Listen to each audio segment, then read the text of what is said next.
বর্ধমানে ফের দুঃসাহসিক চুরি। বড় নীলপুরে মন্দিরের গয়না বাসন লুট, আতঙ্কে এলাকাবাসী। বর্ধমান শহরে চুরির ঘটনা যেন থামতেই চাইছে না। নতুনগঞ্জ এবং অফিসার্স কলোনির পর এবার চুরির ঘটনা ঘটল বড় নীলপুর সুকান্তপল্লী এলাকায়। এবার চোরের নিশানায় স্থানীয় একটি মন্দির সুকান্তপল্লী করুণাময়ী কালী মন্দিরে দুঃসাহসিক চুরির ঘটনায় ব্যাপক চাঞ্চল্য ছড়িয়েছে এলাকায়। স্থানীয় সূত্রে জানা গিয়েছে গতকাল গভীর রাতে কোনো এক সময় এই চুরির ঘটনা ঘটেছে। মন্দিরের নিত্য পুজো এবং দেখাশোনার দায়িত্বে থাকা এক স্থানীয় মহিলা জানান, আজ ভোর 5টা নাগাদ যখন তিনি বাগানে ফুল তুলতে আসেন, দেখেন মন্দিরের দরজা খোলা। কৌতূহল বশত মন্দিরের সামনে যেতেই তার চক্ষু চড়ক গাছ। দেখেন মন্দিরের দরজা ভাঙা এবং ভেতরে সব লণ্ডভণ্ড। মা কালীর গায়ের সমস্ত সোনার গয়না, গলার হার সবটাই চুরি গেছে। মন্দিরের কাঁসার থালা, পুজোর বাসনপত্র, প্রতিমা, চুল, সাত চেহারা সব তছনছ হয়ে গেছে।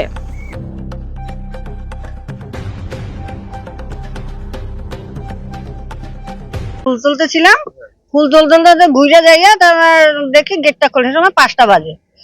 তা আমি বলছি কি আমার নাতি মাঝে মাঝে ওই মানে ভোরবেলা পড়াত না, সন্ধ্যা রাত্রে দেখবে। আমি মনে করি ওই মোবাইল দেখে, তা আমি মনে করি আমার নাতি মনে হয় মোবাইল দেখতেছে। আমি ভাই ভাই করতে করতে যাইয়া ঢুকছি।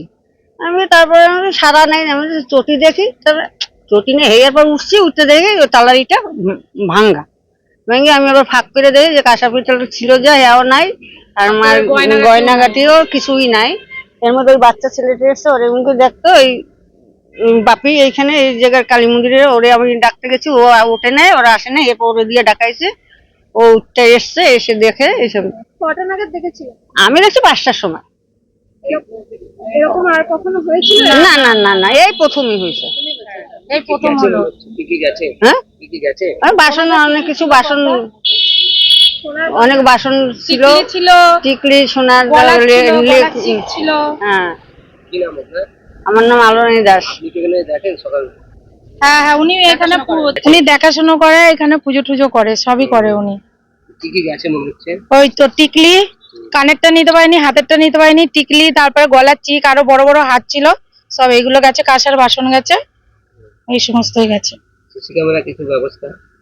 ক্যামেরাটা যে উনি বলতে পারবে ভালো আমার থেকে, ওনার কাছে জিজ্ঞাসা করুন ক্যামেরাটা। ওরা বলতে পারবে। ঠাকুর আছে, শিব আছে, বজরংবলী আছে, সীতারাম আছে।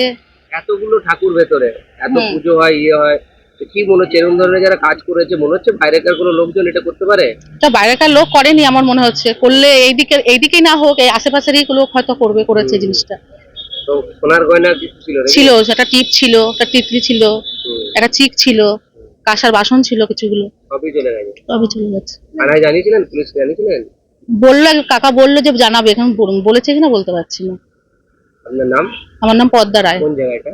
তা বর্ণিলপুর সুকান্তপল্লী।